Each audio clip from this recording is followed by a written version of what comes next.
Isn't this disappointing sir कि हम बार बार अपनी तरफ से तो पॉजिटिव रहते हैं और हम ख़्वाह हैं दो तरफ़ा ताल्लुकात के, लेकिन लगता ऐसा है कि एक तरफ़ा मोहब्बत है। नहीं, मैं ये इस तरह नहीं समझता। हम ये देखें, पाकिस्तान की एक कंसिस्टेंट पोजीशन है, पाकिस्तान अपने तमाम नेबरिंग कंट्रीज़ के साथ बेहतर ताल्लुकात का ख्वाह है और उसमें इंडिया भी इंक्लूडेड है।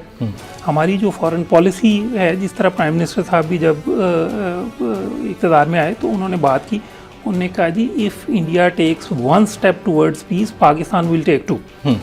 उसके बाद से हमारी कंसिस्टेंट ये पोजीशन रही है कि हम बेहतर ताल्लुकात चाहते हैं तमाम नेबरिंग कंट्रीज़ के साथ इंक्लूडिंग इंडिया।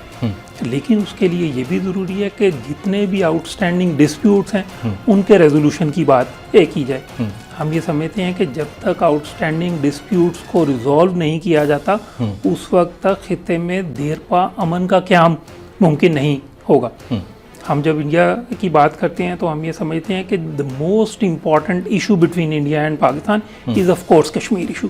तो जब तक हम कश्मीर इशू के रेजोल्यूशन की बात नहीं करते और उसके जस्ट रेजोल्यूशन की बात नहीं करते, resolution as per the United Nation Security Council resolution जो ये कहती हैं कि कश्मीरियों का हक़ खुद इरादियत, right to self determination exercise through a free and impartial plebiscite under the UN auspices, तो वो हम ये समझते हैं कि उसके लिए, लेकिन साथ हम ये भी कहते हैं कि एक मीनिंगफुल एंगेजमेंट के लिए भारत के साथ इस वक्त ज़रूरी है कि इंडिया ने illegally occupied Jammu and Kashmir में एक कंड्यूसिव एनवायरनमेंट क्रिएट किया जाए, एक एनेबलिंग एनवायरनमेंट क्रिएट किया जाए ताकि एक मीनिंगफुल एंगेजमेंट हो सके। अनफॉर्चुनेटली 5 अगस्त 2019 के जो भारत के एक्शन थे उससे एनवायरनमेंट विशिएट हुआ। अब एक एनेबलिंग एनवायरनमेंट क्रिएट करना हम ये समझते हैं कि भारत की जिम्मेदारी है। वो तो उनकी जिम्मेदारी है, जिस तरह आपने अभी फरमाया कि अगर कोई एक कदम बढ़ाएगा तो हमने 2 कदम बढ़ाने हैं और ये अच्छी पॉलिसी है, होनी चाहिए। लेकिन अगर आपके एक कदम बढ़ाने के ऊपर सामने वाला कदम उठाने का जवाब भी ना दे तो फिर पॉलिसी मेकर्स को कहीं ना कहीं तो सोचना चाहिए। चौधरी साहब जी, जमील साहब देखें, पाकिस्तान की अपनी पॉलिसी है जो कि बेस्ड है हमारे अपने ऑब्जेक्टिव्स पे, हमारी अपनी वैल्यूज़ पे जी।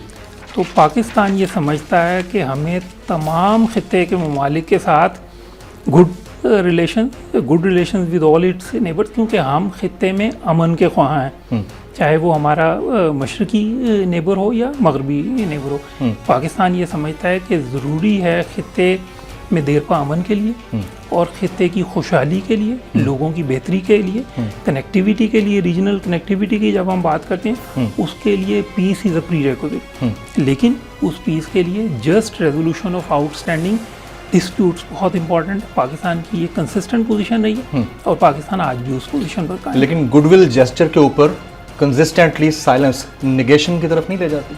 मैं ये समझता हूँ कि इसे गुडविल जेस्चर से ज़्यादा पीस जेस्चर के तौर पर देखा जाना चाहिए। आपने देखा कि जब भारत की तरफ से मिस एडवेंचर हुआ उसमें हमने भारतीय पायलट को जो जाली बालाकोट एयर स्ट्राइक वाला जी, उसमें हमने जब भारतीय पायलट उसे प्लेन शॉट डाउन किया, उसके बाद उसकी जो रिलीज थी that was again a peace gesture from Pakistan, क्योंकि हम ये समझते हैं कि पाकिस्तान ने अपनी डिफेंस कैपेबिलिटी जो है वो एम्पली मैनिफेस्ट की।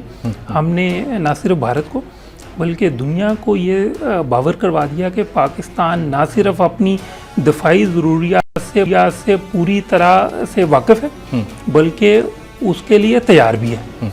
तो वो उसकी मैनिफेस्टेशन हमने की, लेकिन हमने भारतीय पायलट को रिलीज़ किया एज अ पीस जेस्चर। ठीक है, तो ये वाला भी पीस जेस्चर था। भले उनकी तरफ से जवाब आए ना आए, हमारी तरफ से ऑफर स्टैंड करती है, लेकिन जवाब ना आने को हम हाँ समझें, ना समझें या खामोश रहें। जमील साहब, इसे मैं ये समझता हूँ कि मैं डिप्लोमेटिकली समझना चाह रहा हूँ, आप बेहतर बतौर सफारतकार इसका बेहतर जवाब दे सकते हैं। लोग पूछते हैं सोशल मीडिया के जी, उसमें मैं ये समझता हूँ कि इसे पीस जेस्चर से भी ज़्यादा इंपॉर्टेंट है कि इसे एज अ ह्यूमैनिटेरियन जेस्चर देखा जाए, क्योंकि हम ये समझते हैं कि इस वक्त जो सिचुएशन है कोरोना की वर्ल्ड ओवर और ख़ास तौर पर भारत में, उसमें हम ये समझते हैं कि it's a serious humanitarian crisis, it's a serious humanitarian issue, और उसमें अप्रोच भी सिर्फ और सिर्फ ह्यूमैनिटेरियन अप्रोच होनी चाहिए। और पाकिस्तान ने तो हमेशा जवाब ना आना मैटर नहीं करता जी। हमारे लिए देखिए इम्पॉर्टेंट ये है कि हमने हमेशा ह्यूमैनिटेरियन इशूज़ के लिए ह्यूमैनिटेरियन अप्रोच लिए, और हम अब भी ये समझते हैं कि हमारी जो पॉलिसी है that will be dictated by our own values. तो ये एक ह्यूमैनिटेरियन इशू है, इस पे हमारी अप्रोच भी ह्यूमैनिटेरियन है। राइट, हम हमारी ऑफर स्टैंड का हम अपनी जगह पर बिल्कुल ठीक जा रहे हैं। अच्छा जी।